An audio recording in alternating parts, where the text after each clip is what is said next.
मेरे सभी प्यारे दोस्तों का वेलकम है मेरे यूट्यूब चैनल पर। और आज मैं आपके लिए लाई हूँ बीएड सेकेंड ईयर का जो पेपर 3 है उसके समावेशी विद्यालय का सृजन। इसके कुछ most important MCQ type questions हैं जो हम आज आपके साथ डिस्कस करेंगे। तो फ्रेंड्स, हमारी वीडियो को लास्ट तक देखें। सबसे पहले हम स्टार्ट करते हैं। पहला क्वेश्चन जो है वो है प्रतिभाशाली बालकों की बुद्धि लब्धि कितनी होती है। तो इसका क्वेश्चन जो है, प्रतिभाशाली जो बच्चे होते हैं उनकी आईक्यू लेवल जो है वो कितना होता है। तो बच्चे जो हैं प्रतिभाशाली, उनको हमने एक तो जो विशिष्ट बच्चे जो होते हैं, एक सामान्य बच्चे और विशिष्ट बच्चे। जो सामान्य बच्चे तो सामान्य नॉर्मल हैं ही, लेकिन विशिष्ट बच्चे जो हैं उनको हमने 2 भागों में डिवाइड किया है। जो पहला है वो है हमारे मंदबुद्धि बच्चे और दूसरे होते हैं प्रतिभाशाली बच्चे। जिनका आईक्यू लेवल बहुत कम होता है उनको हम कहते हैं मंदबुद्धि बच्चे, और जिनका आईक्यू लेवल बहुत हाई होता है, सामान्य बच्चों से भी हाई होता है, उनको कहते हैं हम प्रतिभाशाली बच्चे। तो प्रतिभाशाली बच्चों का जो आईक्यू लेवल होता है वो कितने होता है, उनका होता है 142 या इससे भी अधिक। तो इसका जो है आंसर वो है पहला 142 या इससे अधिक। अब सेकंड क्वेश्चन जो है हमारा वो है मैग्नीफिस ने प्रतिभाशाली बालकों को कितने भागों में विभाजित किया गया है। मैंने बताया ना अभी, जो प्रतिभाशाली बच्चे थे वो जो हमारे विशिष्ट बच्चे थे उनको तो 2 भागों में डिवाइड किया था, और प्रतिभाशाली बच्चे जो हैं उनको भी 2 भागों में डिवाइड किया है। तो मैग्नीफिस ने जो प्रतिभाशाली बच्चे थे उनको 2 भागों में डिवाइड किया है। विशिष्ट शिक्षा, क्वेश्चन नंबर था इसका जो 24 है वो है विशिष्ट शिक्षा का सर्वप्रथम विकास कहाँ हुआ था। तो विशिष्ट शिक्षा का जो सर्वप्रथम विकास हुआ था वो हुआ था यूरोप में। इसका जो आंसर है वो है यूरोप में। अब क्वेश्चन नेक्स्ट है हमारा, ब्रेल लिपि का विकास किसने किया। अब जो ब्रेल लिपि है ये लिपि मतलब इसका क्या है, इसका मतलब ये है कि ब्रेल लिपि जो हमारे दृष्टिबाधित बच्चे जो होते हैं उनके लिए जो बुक्स बनाई जाती हैं, मतलब किताब उनके लिए बनाई जाती हैं, वो ब्रेल लिपि में बनाई जाती हैं। और जो ब्रेल लिपि जो है उसका विकास किसने किया था, वो किया था लुइस ब्रेल। तो इसका जो उन्होंने अपने नाम के बेस पे ही किया था, तो लुइस ने, इसका हो जाएगा हमारा लुइस ने, ब्रेल लिपि का आविष्कार लुइस ने किया। अब है क्वेश्चन नंबर नेक्स्ट, विशिष्ट शिक्षा के प्रवर्तक थे। विशिष्ट शिक्षा के प्रवर्तक कौन थे।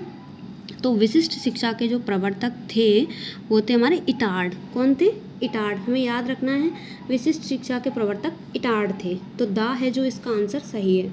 नेक्स्ट क्वेश्चन है, दृष्टिबाधितों का राष्ट्रीय संस्थान कहाँ है। तो दृष्टिबाधित जो बच्चे हैं उनका जो राष्ट्रीय संस्थान है वो है हमारा कानपुर में। किधर है, कानपुर में। तो इसका आंसर क्या है, सी वाला वो है सही। अब आता है 28, बाधितों हेतु सहायक उपकरणों का निर्माण होता है। तो बाधितों हेतु मतलब जो हमारे कार्य करने में बाधित होते हैं बच्चे, उनके लिए सहायक उपकरण जो हमारे बनते हैं, कहाँ पर बनते हैं, वो बनते हैं हमारे कानपुर में। कहाँ पर बनते हैं, कानपुर में। सॉरी, जो दृष्टिबाधितों का राष्ट्रीय संस्थान है वो तो है देहरादून में, और जो इनका जो उपकरण बनते हैं वो हैं कानपुर में बनते हैं इनके उपकरण। अब आता है 29 क्वेश्चन, आंशिक दृष्टि बाधित बालकों हेतु किन उपकरणों का प्रयोग किया जाता है। जो आंशिक दृष्टि मतलब कम जो दृष्टि बाधित बच्चे होते हैं उनका जो है किसके लिए, किसका प्रयोग किया जाता है, उनके लिए उत्तल लेंस का, चश्मे का, श्वेत बोर्ड का, या उपर्युक्त सभी का। तो उनके लिए उपर्युक्त सभी का यूज़ करते हैं, उत्तल लेंस का भी, चश्मे का भी, श्वेत बोर्ड का भी, सभी का करते हैं। कक्षा का वातावरण निर्भर होता है। कक्षा का वातावरण किसके ऊपर डिपेंड करता है, छात्रों के ऊपर, शिक्षकों के ऊपर, या दोनों पर, या किसी पर नहीं।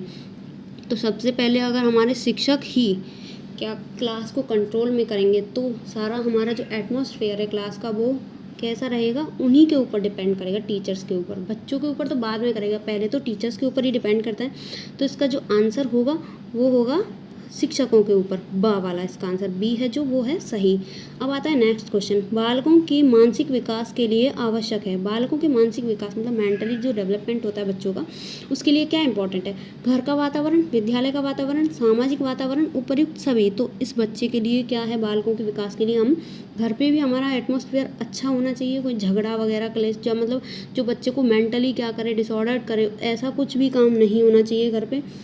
वहाँ का भी एटमॉस्फेयर अच्छा होना चाहिए, विद्यालय का भी एटमॉस्फेयर अच्छा होना चाहिए, सामाजिक जो हम समाज में रहते हैं वहाँ का भी वातावरण अच्छा होना चाहिए। तो इसके लिए जो आंसर है वो है उपर्युक्त सभी। अब आता है क्वेश्चन नंबर नेक्स्ट 32 जो है, अध्यापकों के मुख्य उत्तरदायित्व कौन से होते हैं। तो अध्यापकों के मुख्य उत्तरदायित्व कौन कौन से होते हैं, हमारी कक्षा का प्रबंधन करना, अनुदेशनों का प्रयोग करना, उपर्युक्त दोनों या उपर्युक्त में से कोई नहीं। तो हमारे जो इसका है उसके जो है उपर्युक्त दोनों होंगे। कौन सा होगा? कक्षा का प्रबंधन भी करता है जो हमारा टीचर जो होते हैं, और अनुदेशनों का जो क्या है प्रयोग भी करते हैं अध्यापक जो होते हैं। अब आता है 33 क्वेश्चन, सामाजिक व सांस्कृतिक वातावरण किन संबंधों पर निर्भर करता है? तो सामाजिक जो हमारा और सांस्कृतिक वातावरण किन संबंधों पर निर्भर करता है? अध्यापक व विद्यार्थी के संबंधों पर, अध्यापक व प्रधानाचार्य के संबंधों पर, विद्यार्थी के बीच संबंध पर, उपर्युक्त सभी पर। तो ये सभी पर डिपेंड करता है। अध्यापक व विद्यार्थी के संबंधों पर भी करता है, विद्यार्थी के बीच के संबंधों पर भी, अध्यापक व प्रधानाचार्य के संबंधों पर, मतलब सभी पर ये क्या करता है? डिपेंड करता है।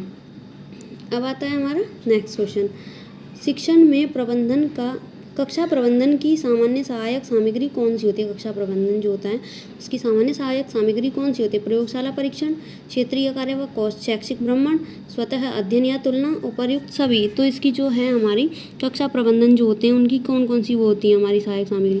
तो इसका सभी होता है। प्रयोगशाला परीक्षण भी होता है, क्षेत्रीय कार्य व शैक्षिक भ्रमण भी होता है, और स्वतः अध्ययन या तुलना भी होता है। तो सभी कार्य किसके होते हैं? कक्षा प्रबंधन के होते हैं। अब आता है नेक्स्ट क्वेश्चन, शिक्षण में प्रबंधन का प्रत्यय किसने दिया था? जो शिक्षण है उसमें प्रबंधन का प्रत्यय किसने दिया?